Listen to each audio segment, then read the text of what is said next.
Meus irmãos, tomemos a palavra de Deus no Evangelho segundo escreveu Marcos, capítulo 1, o verso 1 e os versos 14 e 15. Abram comigo esse texto da Santa Palavra de Deus. Evangelho de Marcos, capítulo 1, o verso 1 e os versos 14 e 15. Vamos ler juntos. A palavra de Deus diz assim: princípio do Evangelho de Jesus Cristo, Filho de Deus. 14. Depois de João ter sido preso, foi Jesus para a Galileia pregando o Evangelho de Deus, dizendo: o tempo está cumprido e o reino de Deus está próximo. Arrependei-vos e crede no Evangelho. Bondoso Deus, temos diante de nós a Tua santa palavra. Oramos agora no nome de Jesus, que Tu nos dês ouvidos para ouvir, coração aquecido para guardar a Tua palavra e disposição na alma para praticá-la no nosso viver. Abençoa a Tua igreja reunida aqui. Abençoa o Teu povo ao sair deste lugar como proclamadores do Evangelho. Oramos no nome de Jesus. Amém, Senhor. Meus irmãos, nós temos estudado o livro do Mark Dever, chamado de 9 marcas de uma igreja saudável. Uma das marcas da igreja saudável, diz o Mark Dever, que é conhecer o verdadeiro Evangelho, o Evangelho. Ele começa dizendo nesse capítulo que trata do Evangelho que notícias são um bom negócio nesses dias. Diz também que os sociólogos têm apelidado a poderosa elite emergente dos Estados Unidos de a classe da informação, porque a informação é aparentemente uma mercadoria muito valiosa. Se informação é valiosa, esta mercadoria é mais difundida agora do que jamais o foi. Há um tempo de informação em nosso tempo. As notícias são apresentadas pelas redes de televisão. E nós que vamos receber uma Copa do Mundo em nosso país, veremos quantas redes de televisão estarão presentes em nosso país para transmitir esse acontecimento de cunho mundial que envolve muitas nações, pelo menos 32 nações, 32 países que estarão presentes em nossa terra.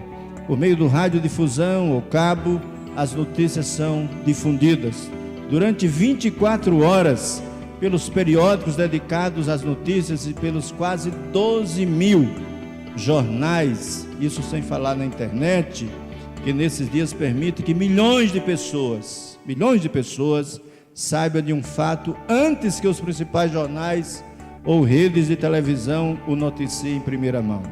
As notícias parecem vitais, não somente para aqueles que obtêm delas o seu salário, mas também para aqueles que passam a sua vida consumindo notícias. O que é então o Evangelho? Lemos no Evangelho de Marcos que este é o princípio do Evangelho de Jesus Cristo, Filho de Deus.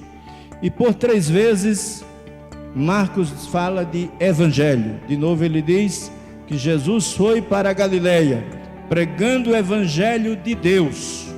E diz que nessa pregação Jesus dizia às pessoas: arrependei-vos e crede no Evangelho. Em Marcos capítulo 1, verso 1, nós temos a declaração sobre o princípio do Evangelho. Esse princípio começa quando Jesus Cristo se fez carne. Ele se fez carne. Jesus Cristo é o Evangelho. Ele mesmo é o Evangelho. Esse princípio pode ser datado, porque se dá exatamente com a encarnação de Jesus. Jesus se fez carne. E ele se fazendo carne, aí se revela o Evangelho. No versículo 14 e 15, nós temos a declaração sobre a proclamação do Evangelho. Jesus começou a proclamar as boas novas de Deus, que já passaram o tempo da esperança e que já tinha chegado o anelado reino de Deus. E à luz desse advento deste reino era mister que todos os homens tomassem uma postura diante do Evangelho, se arrependessem e crescem, diz o versículo 15. Portanto, a responsabilidade humana em relação ao Evangelho se expressa aí, no arrependimento e na fé. De acordo com a Bíblia, a sua resposta ao Evangelho deve ser arrepender-se e crer. Deus nos chama a arrepender-nos de nossos pecados e crer somente em Cristo. É isso que devemos considerar, e essas são as boas novas de Jesus Cristo. Este é o Evangelho que nós precisamos pregar. Esta semana eu estava vendo um videozinho do reverendo Augustus Nicodemos, e ele estava dizendo que o grande desafio da igreja em nossos dias é que tem muita gente vivendo no ambiente da igreja que nunca experimentou o verdadeiro arrependimento. Por isso essas pessoas não se sentem motivadas e dispostas a pregar o Evangelho, a difundir o Evangelho, porque elas mesmas ainda não experimentaram o Evangelho, não nasceram de novo, não são novas criaturas em Cristo Jesus. Meus queridos, nessa noite eu quero pensar sobre o que não são as boas novas de Jesus Cristo. Vou falar de forma negativa para a gente aprender o que é o positivo em relação ao Evangelho. Primeiro, o Evangelho de Jesus Cristo não são apenas para nos dizer que tudo está bem conosco. Não vamos pregar um Evangelho, dizer às pessoas que conhecem o Evangelho de Cristo para tudo ficar bem com elas. Não é isso que vamos dizer com a evangelização. É claro que o Evangelho traz benefícios à vida, mas jamais precisamos dizer às pessoas que a boa nova do Evangelho é para dizer que tudo vai ficar bem conosco, ficar bem com elas. Algumas pessoas parecem imaginar que o cristianismo, que a vida na fé cristã é uma sessão de terapia religiosa. Você se torna um cristão e agora você fica assim, tudo bem, sem nenhum problema na vida. O cristianismo, meus irmãos, não é uma mensagem que anestesia as dores da nossa vida, não. O cristianismo não nos é ensinado para nós vivermos como se estivéssemos tomado ópio. Por isso que, em algum tempo, os críticos da religião diziam que se tornar cristão era mesmo ter experimentado o ópio do povo. Nós não somos chamados a viver a vida cristã para anestesiar as dores da nossa vida. A mensagem de Jesus Cristo nos ensina a viver com anseio por transformação, isto sim. Nosso desejo maior não é anestesiar as dores da nossa vida, mas experimentar transformação dia após dia. Uma fé crescente, uma esperança firme e segura quanto ao que há de vir. Isto sim, o Evangelho nos traz essa perspectiva. O verdadeiro cristianismo é realista quanto ao lado obscuro de nosso mundo, nossa vida, do nosso próprio coração. A Bíblia sempre nos alerta para olharmos para o nosso coração, porque há um lado obscuro. O cristianismo, pela Bíblia, afirma que o pecado procede do coração. Isso nós vamos ver em Marcos capítulo 7, que o pecado contamina todo o corpo. Não há espaço na vida humana que não seja tomado pelo pecado. O homem está em estado de depravação total, ou seja, todos os seus sentidos e faculdades foram afetados pelo pecado. O pecado atinge a mente, atinge o coração, atinge a vontade e as nossas decisões. Isso é o que primeiro devemos dizer às pessoas quando lhes pregamos o Evangelho no plano da salvação. Dizer-lhes o que diz Romanos 3:23: pois todos pecaram e destituídos estão da glória de Deus. Não há Evangelho pregado enquanto as pessoas não tomam consciência do seu pecado e que esse pecado o separa de Deus. O Evangelho, portanto, não é uma mensagem que nos diz que estamos bem. A primeira coisa que o Evangelho vai nos dizer é que nós somos pecadores. Carecemos da glória de Deus. Estamos sendo convocados para o trabalho de evangelização. Neste ano, distribuindo uma Biblinha assim, mas podemos fazê-lo de muitas formas. Mas precisamos dizer aos espanhóis, aos equatorianos, aos chilenos, aos colombianos, aos argentinos, para falar da América do Sul, aos alemães, aos japoneses e a todas as nações que virão ao nosso país, que todos eles, como nós brasileiros, somos pecadores, carecemos da glória de Deus. Evangelho não é para dizer que tudo está bem conosco. Em segundo lugar, não podemos entender as boas novas de Jesus Cristo como sendo apenas dizer às pessoas: olha, Deus te ama. Nós às vezes reduzimos o Evangelho a isso e achamos que estamos dizendo tudo às pessoas. Olha, Deus é amor, Deus te ama, Jesus te ama. Sim, isso é verdade. Deus te ama, Jesus te ama, é parte do Evangelho, mas não é tudo. A Bíblia afirma realmente que Deus é amor, mas essa não é toda a história. Precisamos lembrar, irmãos, de fato que às vezes o amor previne e às vezes o amor pune.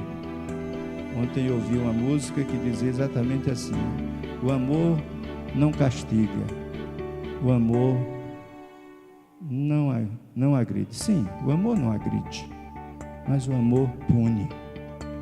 É somente nos contexto desse entendimento sobre o caráter de Deus, de um Deus de amor, que também é justiça e perfeição, no caráter de Deus e da sua justiça e perfeição, que nós começamos a entender a profundidade do significado de uma afirmação como Deus é amor. Você vai dizer às pessoas: Deus te ama sim, Deus é amor, mas não se esqueça, Deus é também justiça e perfeição. Quando nós contemplamos a grandeza de Deus, nós começamos a entender que seu amor possui uma consistência, uma plenitude, uma beleza tal que, em nosso estado atual, nós podemos apenas admirar o amor de Deus. O Deus que se revela a si mesmo na Bíblia não é apenas amor. Deus da Bíblia, que é amor, é também justiça, perfeição, santidade e tantos outros atributos. Quando lemos a nossa confissão de fé de Westminster, nós vemos ela falando de várias outras qualidades além do amor que aparece no caráter de Deus. Ela nos dizem, por exemplo, que Deus exige santidade de vida, santidade de todos os que desejam ter um relacionamento de amor com Ele. A Bíblia diz assim: segui a paz com todos e a santificação, sem a qual ninguém verá o Senhor. Deus nos ama, mas Deus quer que nós tenhamos também uma vida que o agrade em santidade, porque Deus é santo. Por isso, meu irmão, minha irmã, quando pensamos em pregar o Evangelho, não vamos dizer às pessoas apenas: olha, Deus te ama. Deus te ama, mas Deus espera que você viva em novidade de vida, porque quem está em Cristo, nova criatura é. As coisas velhas já passaram, isso que tudo se fez novo. Evangelizar é também dizer às pessoas que elas precisam viver em novidade de vida.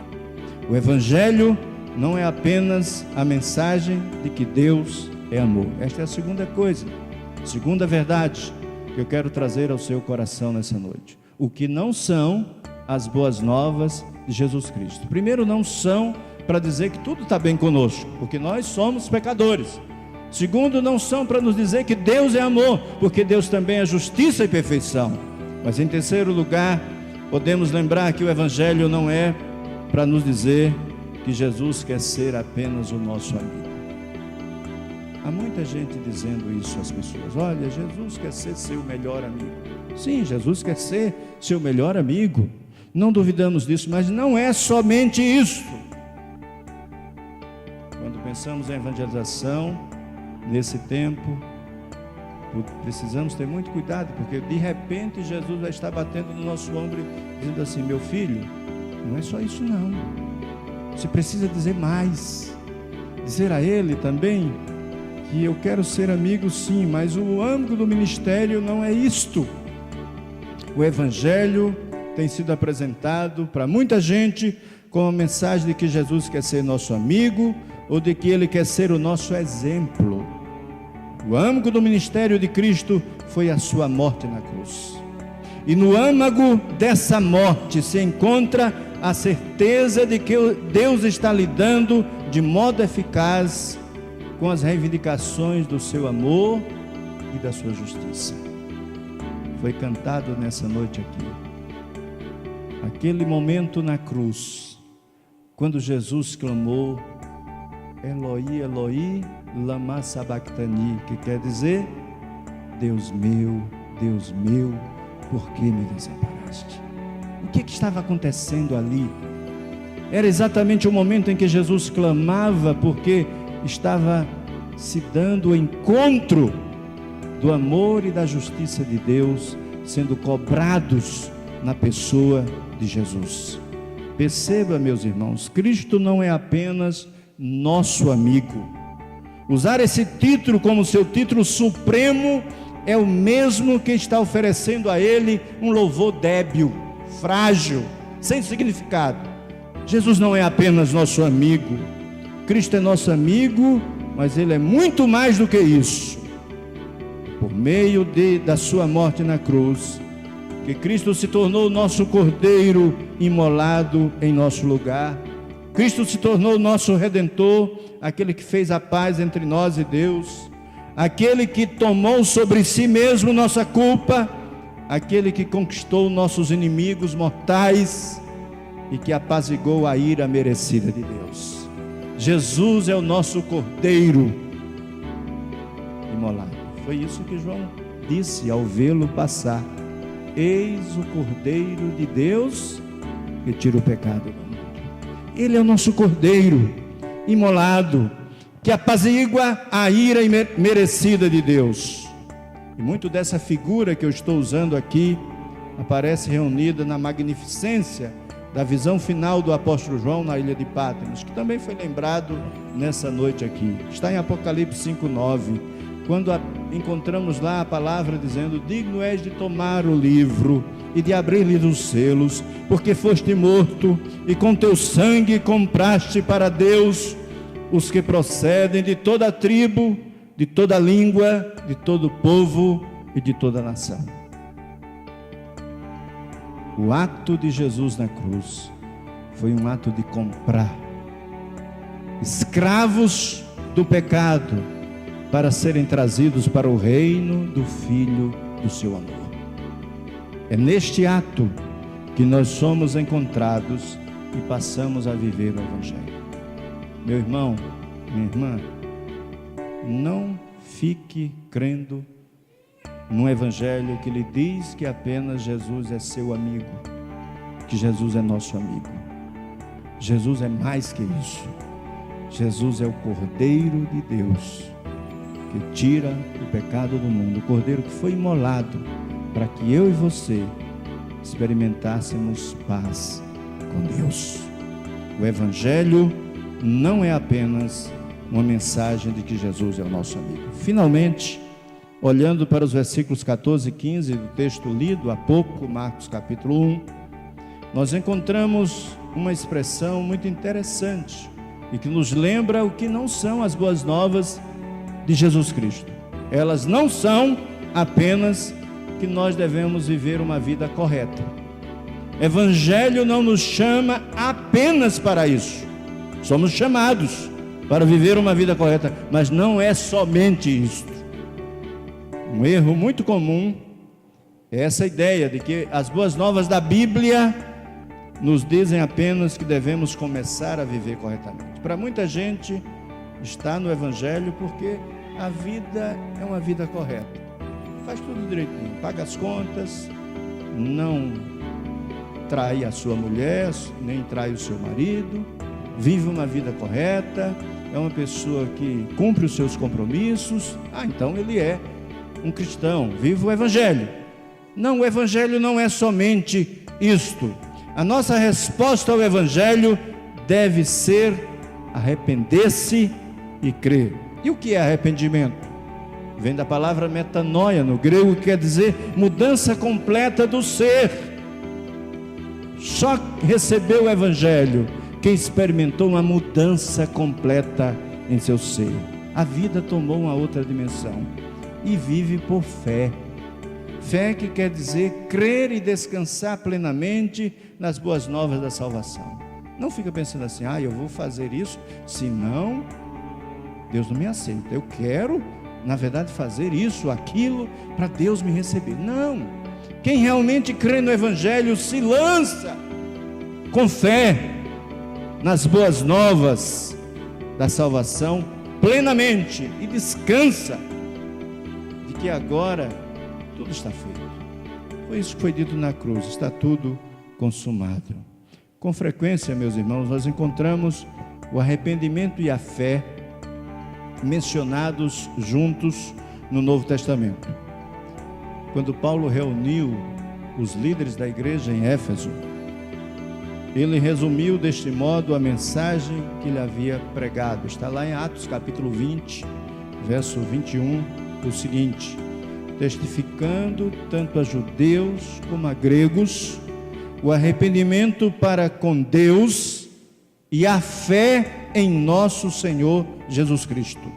Essa é a mensagem que você vê com clareza em todo o Novo Testamento. Uma vez que você tenha ouvido a verdade a respeito do seu pecado, da santidade de Deus, do seu amor ao enviar a Cristo, da morte e ressurreição de Jesus em favor da nossa justificação, você é chamado a apresentar esta resposta: eu me arrependo, eu creio no Evangelho.